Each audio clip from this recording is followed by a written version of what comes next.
ng people. Balak namin pumunta sa Tangadan, pero pagdating namin dun sa napakataas na part, at sabi nila meron pa daw kami lalakarin mga siguro 1 hour.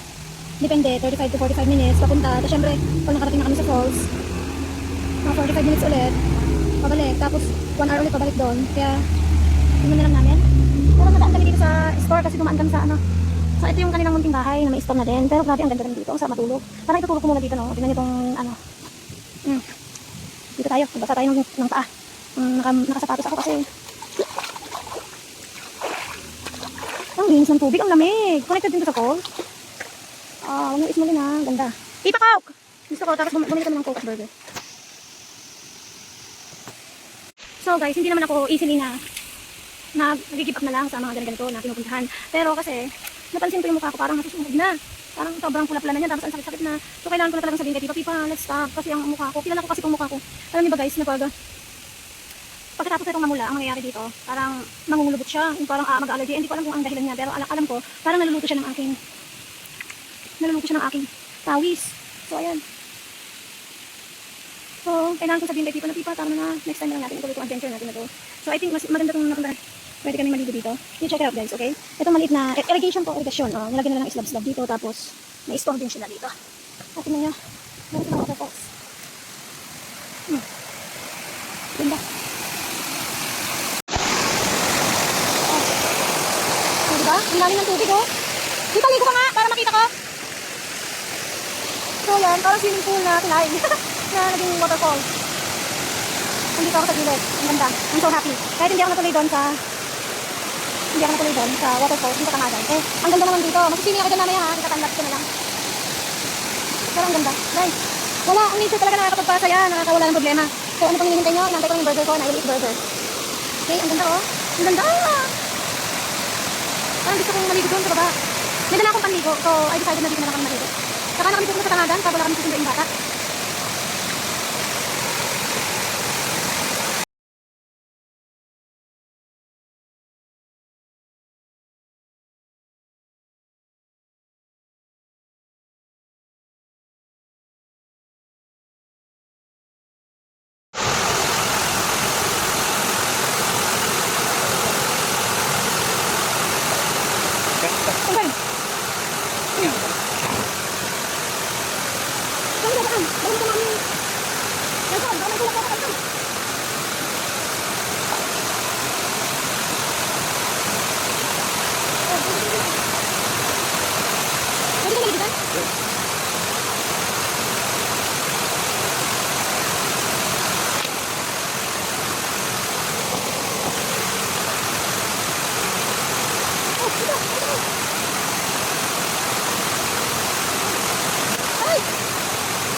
Nakakatakot.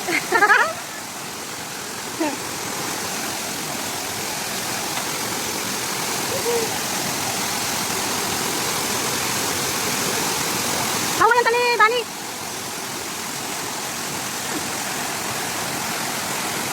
Naila ko nakakita ng ganyan swimming pool. Unlimited water. Nakakatakot. On the way to Tangadan, nakakita ng ganito. Ah! Pipa! Pipa, natataw yan. Natataw yung paa mo.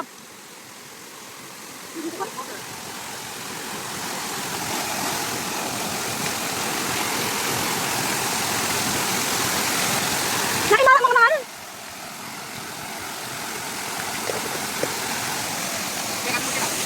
Dito ko muna dyan. Saan pwedeng? Hindi ka agpa-anod ka din agpa-babakayan tikulay. Kita ang bitin agpa-anod ka nagpintas. Yun yung gusto kong gawin. Dito magpa-anod ka. Diyan, magpa-anod ka dyan, papunta doon. Ganda. Humiga ka baka maungtog ka. Tignan mo muna kung wala kang dadaanan dyan na Ay, gano'n? Ay, kala ka nasa Maui. Ang galing. Ang galing. Hidden paradise. Hidden paradise to, Pipa. Ba't ayaw mag-ano? So yan guys, maliligo na rin ako. Ang ganda ng tubig eh.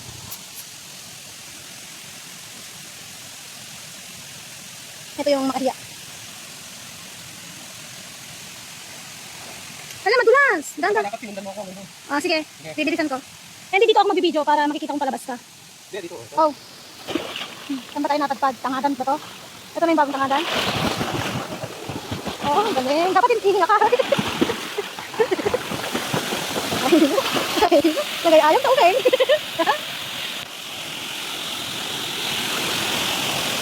Ganda. Huwag kang tatalon dyan ha. Hindi pwede. Mababaw lang yan. Masasaktan pa mo. Guys, dito lang yan sa La Union. Ay, saan pa to? Dapat. Anong lugar to? Wow, bukaw. Dito yung may masarap pinahalo-halo dito.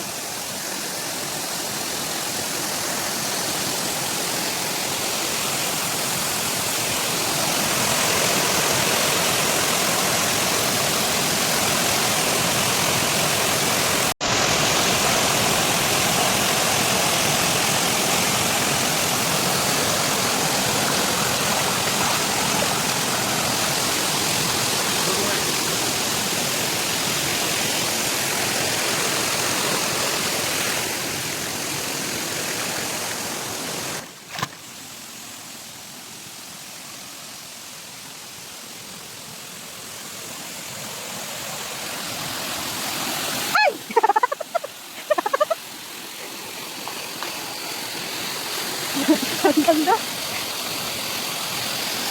Ang sarap! Sarap!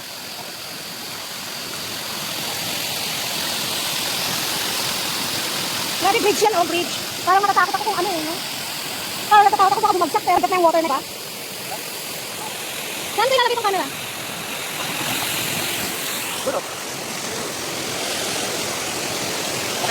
Dito. Dito para na. Kita. Gulay lang. Ang bahala. Ako. Ito. Oh, nakikita ko. Oh, doon na. Saan ako magbibilis? Yan, doon ba?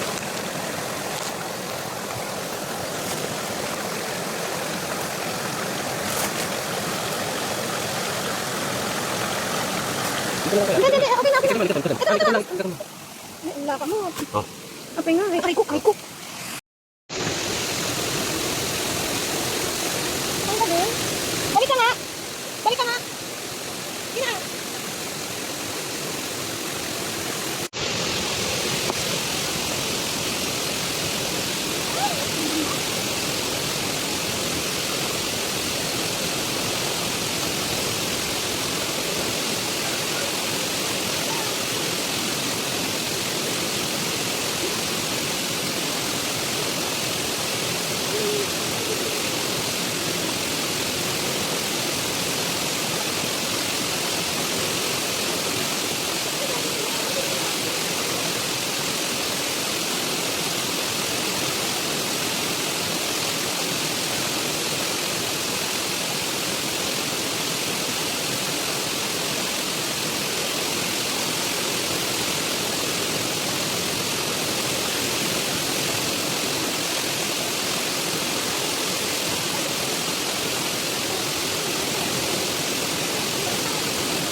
Sarap.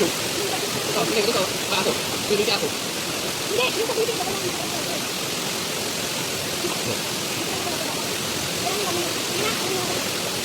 Ay, nakakawin ka dito.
Halika guys, dito tayo mag-video ako habang nandito ako sa may tubig.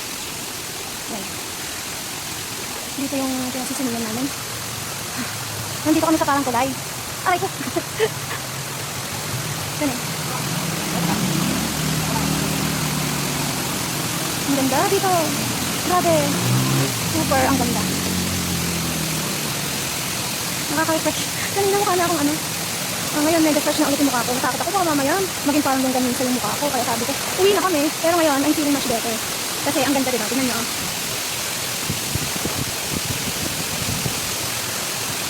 Kulay ito. Kung makikita nyo, ayan o. Magkabilang gilid, magkabilang ano, kulay siya. Oh. Dito din. Oh. Ang ganda lang nakaisip nito. Grabe. Super. Amazing. Diba? Iniingit ko kayo, no? Ang ganda dito. Nakaka-bless. Sabi ko kasi, kailangan kong mag-breathing kasi nga, kakanta ako sa Sunday. So sabi ko, kailangan kong mag-exercise ng breathing. So far, nandito nag-exercise na ako, nakaka-ano pa lang ako, nakaka 25 seconds na underwater. Ewan ko kung seconds yun kasi, tingnan nyo orasan ko yung sarili. Mariyaw naman.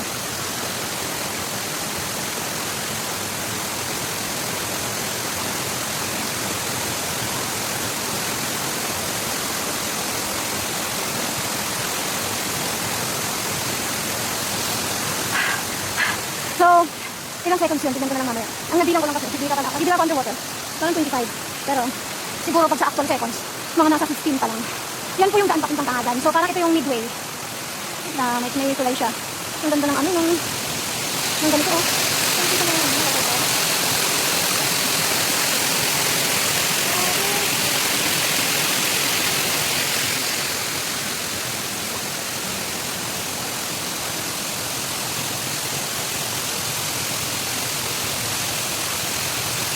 Hindi na dito sa ano.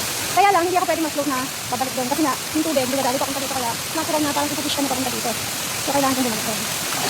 Tara guys, magkwentuhan muna tayo. So, ang nangyari kasi, ang suggestion ko kasi kay Tita kanina, daan tayo sa gilid ng ilog, sabi kong ganun.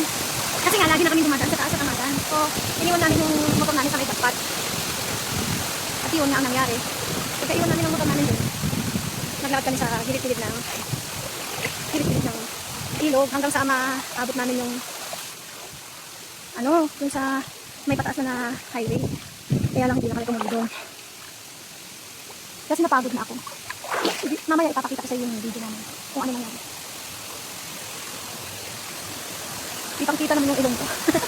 Sorry, hindi pinili.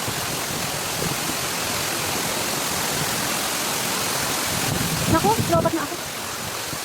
Yung nala ipapakita ko rin sa inyo dito sa doon tayo pumatay dun sa pinainan namin yung tita kanina. Yan, nandun sa may, yun o, doon sa gilid. Doon kami nag-picnic dito. Tapos may tubig dyan, nagtitinda ng burger, noodles. Nagkape na din ako kasi may kape din sila, pero iisa naman yung kape, kaya ako na lang yung nakapagkape. Si tita hindi lang nakapagkape. Yun yung daan mo. Nakikita niyo yan, yun yung pinasisimulan ko kanina. Wala, nandiyan ako, ganito yung pinasisimulan namin. So, kunin ko muna itong aking pagkain. Yes. Yan. Ito. Kain tayo ng pipino. Kain muna tayo dito. Yan, kain muna tayo ng pipino.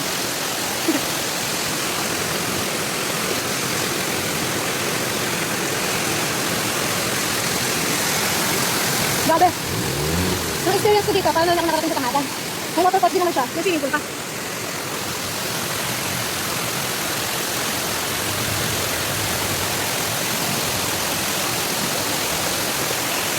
Antayin ko lang sana kung walang motor. Antayin na experience ko dito guys. Sometimes yung pinupuntahan mo. Akala ko kanina disappointed ako kasi hindi na ako nakapunta ng Tangadan tapos gusto ko mag-exercise. Pauwi na kami, sumakay kami sa truck. Nakihitchhike kami sa truck na dumaan.